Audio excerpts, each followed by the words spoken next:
Nevertheless, she persisted. Af al pi chen hitmida. The word hitmida, persistence, she persisted. You find the word tamid in it. Persistence, perseverance, or everlasting. And you already know the word tamid. It's in the ner tamid, the everlasting light. Remember, in every synagogue is the everlasting light, ner tamid, the persisting light, and of course the Torah, the central core sacred text, our story. And both of that concept of understanding what a synagogue and what a Jewish community is important for Jewish women to understand. Because af al pi chen hitmida, she persisted, is persisting in telling the narrative and the stories that we want to tell. The stories about women's stories and contribution to the Jewish experience. Women's incredible heroism that's there. Af al pi chen, even though we are silenced. Even though, because that's what it was, to silence us from telling our story. Now, there's two ways to be silent. One is to be silenced by others telling you to sit down and shut up. But I want to talk about that second silence. The silence that we ourselves, because we don't know our stories, we're not telling them. The silence of the Jewish people and Jewish heroism that we don't know because we're not telling the stories. We're not spending the time realizing how extraordinary our Jewish story is, and as well as what the Jewish women have contributed. Now, I find that really something that's a challenge for all of us, because I was in an interfaith project the other day, and there were Jewish women present, and they were asked to go around and ask, what are Jewish heroines in your own history? And the Jewish women did not have them, did not mention them, could not say them. Which I find extraordinary, first of all, because our Jewish calendar, our Jewish holidays, is absolutely imbued with Jewish stories of women and are absolutely essential to the way we tell the story. Rosh Hashanah is the story of Hannah and the one who prays and in fact gives her firstborn to the temple. The story of Rosh Hashanah, we read the story of Hannah. Or Maccabees, the second Maccabees, is the story of Hannah and her 7 sons, a different Hannah, who tells her story of what it is to be absolutely hitmida, persevere, and to be persistent in keeping the Jewish faith. We have the story of Esther, who persevered in Purim. We have the stories of Miriam and others who persevered in not letting the baby Moses die, and an incredible story in Pesach. And of course, coming up right now is Shvuot, the book of Ruth, the central core story in Shvuot, which is our story of a woman who said, I want to be of you. She persisted, she persevered to say, I am of you. And I want to be there, and ultimately was the foremother of King David and the Jewish dynasty. Now, even if we didn't choose from the core stories of our Jewish calendar, there's the newer holidays on our calendar of Yom HaShoah, Holocaust Memorial Day, and Yom Ha'atzmaut, Israel Independence Day, where there is incredible Jewish women who contributed in every possible way to the Jewish story. And today I want to bring you 2 books of Ruth's. Today I'd like to share that with you. One of them is Ruth Gruber.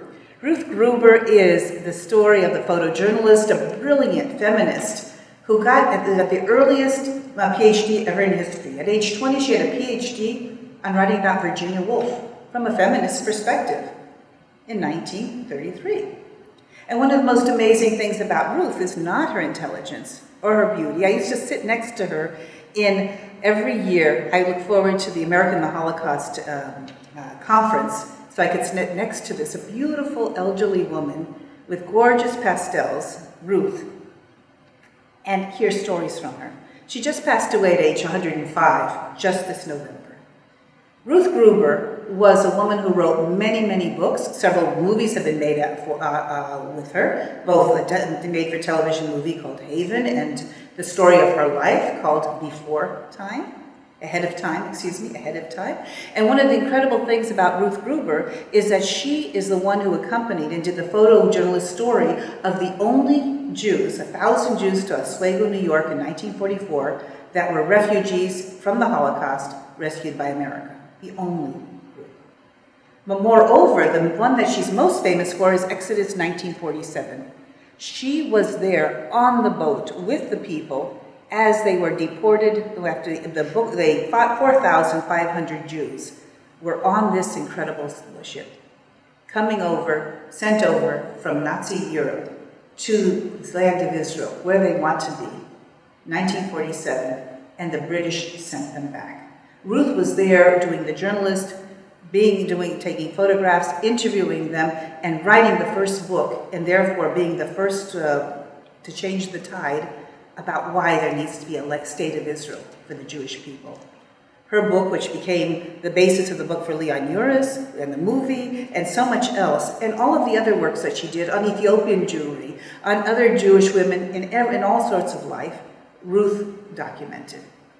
One of the greatest amounts of stories that we have is Ruth Gruber telling us what happened at the Nuremberg trials. Ruth Gruber being on site, using the 8 languages she had, starting at age 24, until she died at 105. Now the other Ruth I want to talk to you about, at the same time, Ruth Gruber came from the United States, born in the USA, and made it her mission as a Jewish woman to save Jewish lives, to be part of that brand new state of Israel that we desperately needed, and we desperately need today, 69 years later. We have the story of Ruth Pluger. Ruth Plugger, 25 years old, speaking 9 languages, was brought into something called Musad Aliyah immigration. The Musad that you know about today was to save people's lives. It was created as a secret service to sneak our own people into our own land. And in 1939, in 1940, in 1941, and throughout the war, Ruth Pluger was spending the time buying ships, finding immigrants, meeting all kinds of people to sneak the Jews into our own homeland against the British blockade. She did the most from Tiger Hill, where there's 1,200 Jews on board, until after the war, the very first ship that came out, 2,600 Jews that were brought on board of that clandestine immigration trip against the British blockade. These are Jewish women who brought the Jews into our own homeland. These are Jewish women who, on their own abilities, one is a photojournalist, one in writing the stories, one in telling the stories, one in campaigning in every way, came from the United States. The other one came from the Yishuv, from British and anti-Palestine, to Europe to save the Jews. In both cases, extraordinary women, the books of Ruth's that I'd love you to be able to get to know about. And get to know that, in fact, this is a story of perseverance, of greatness, of people who were dedicated and definitely got many no's, got shut up and sit down, got every possibility to silence them. But in a certain way, we're not talking about them, so we're silent about their perseverance and their great dedication.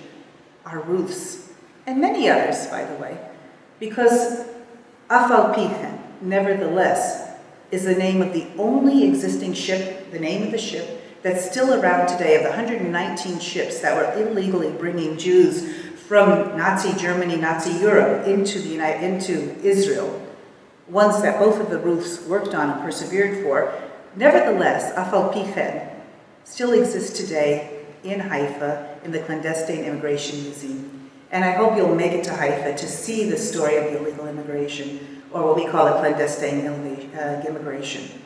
Ruth Gruber was so famous for the work she did that they named her Ruth Eliyav, which is Aliyah Kluger. David Ben-Gurion gave her the name. Aliyah is the word for Aliyah Bet, illegal immigration.